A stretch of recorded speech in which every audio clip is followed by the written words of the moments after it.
darating. Siya'y ating salubungin, siya'y kapayapaan natin.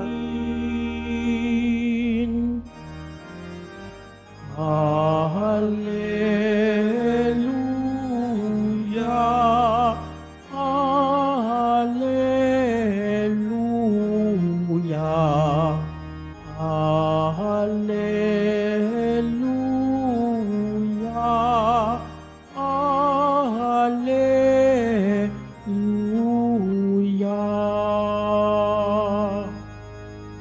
Sumainyo ang Panginoon. At sumaiyo rin. Ang mabuting balita ng Panginoon ayon kay San Mateo. Papuri sa iyo, Panginoon. Noong panahong iyon, sinabi ni Jesus sa mga tao, "Sa ano ko nga ihahambing ang mga tao ngayon?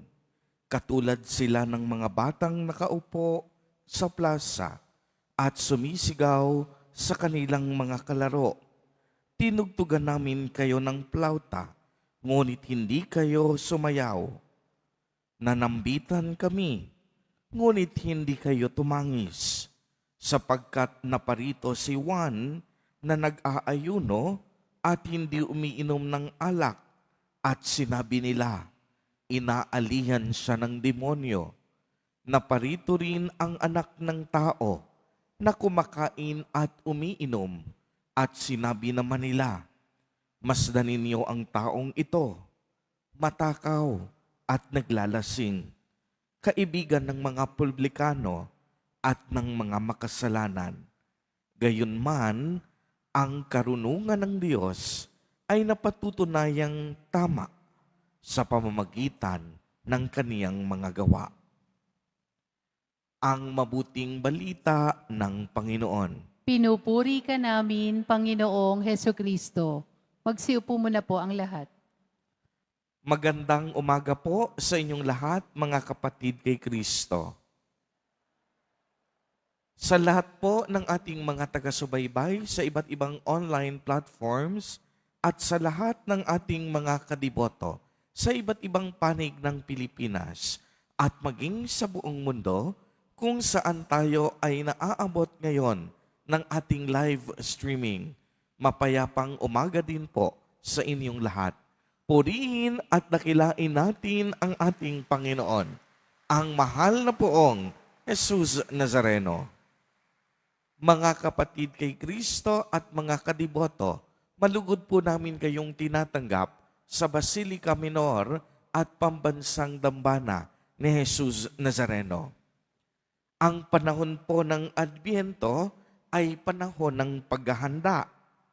Paghahanda, hindi para sa sarili, hindi para sa ibang tao, ngunit paghahanda para sa pagdating ng ating Diyos.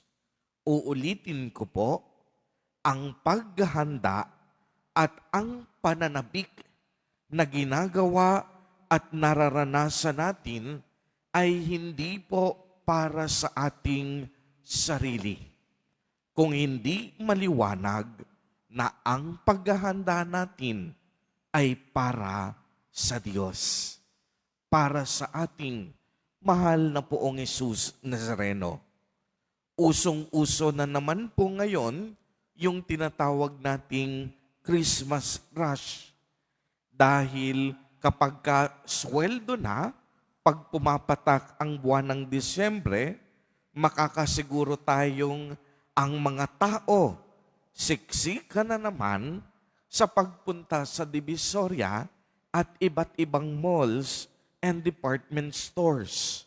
Pagsapit ng gabi, napakahaba at napakalalim na naman ng mga traffic. Abala na naman tayo sa pagbili ng mga regalo. Abala na naman tayo sa mga pisikal at material na paghahanda. Ngunit ang nakakalungkot, minsan natatabunan na ng mga ito ang tunay na dapat paghahanda na mayroon tayo. Kaya nga pansinin po ninyo ang pahayag ni Jesus Nazareno sa Ebanghelyo. Sinabi niya, sa ano ko ihahambing ang mga tao ngayon? Katulad sila ng mga batang nakaupo sa plaza, sumisigaw sa kanilang mga kalaro. Tinugtugan namin kayo ng plauta, ngunit hindi sumayaw. Dumating si Juan Bautista, nag-ayuno, hindi uminom ng alak, ngunit sinabi ninyo, inaalihan ng demonyo. Dumating ang anak ng tao, kumain, uminom, at sinabi naman nilang, masdan ninyo ito, kasama ng mga matatakaw at mga naglalasing, kaibigan ng mga publikano at ng mga makasalanan sa lipunan. Ano po ang ibig sabihin nito, mga kapatid kay Kristo at mga kadiboto? Simple lamang, dumating na si Jesus Nazareno sa mundo, ngunit hindi tinanggap ng tao.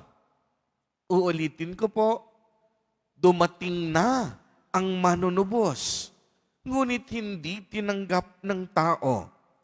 Hindi naunawaan ng tao ang misyon ni Jesus Nazareno. Hindi klarado sa mga tao kung bakit naparito at pumasok sa kasaysayan natin ang ating Panginoon. Parang sa kasalukuyan, gulong-gulo pa rin ang iba. Hindi klarado kung bakit may Pasko. Yung iba, kahit naman alam ang dahilan, nagbibingi-bingihan at nagpipipipipihan. Ang tunay po na diwa ng Pasko ay ang dakiling pag-ibig ng Diyos sa ating lahat. Hudyat ng pagsilang ni Jesus Nazareno sa sabsaban ay ang paanyaya sa atin ng pagbabalik loob. Ang panawagan sa bawat isa sa atin na huwag tayong mawala ng pag-asa dahil ang tagapagligtas na tutubos sa atin ay pumarito na at muling magbabalik sa ikalawang pagkakataon na ating hinihintay at pinananabikan. Bumaba ang Diyos para sa ating lahat upang tubusin tayo sa ating mga pagkakasala at higit sa lahat, may regalong nais ibigay ang Diyos sa atin. At ito ang regalo ng kaligtasan at buhay na walang hanggan. Kaya mga kapatid kay Kristo at mga kadiboto, tayo pong lahat inaanyayahan maghanda para sa pagdating ng Panginoon. Ang paghahanda natin dapat nakatutok sa ating Nuestro Padre, Jesus Nazareno.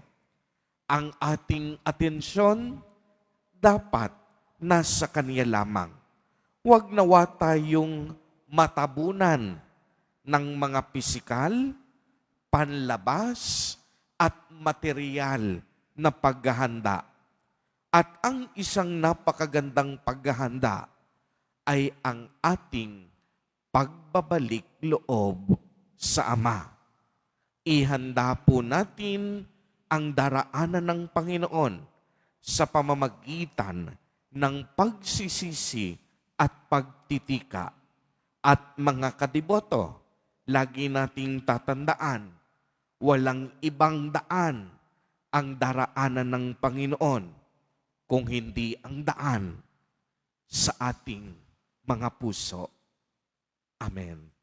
Purihin at dakilain natin ang ating Panginoon, ang mahal na poong Jesus Nazareno.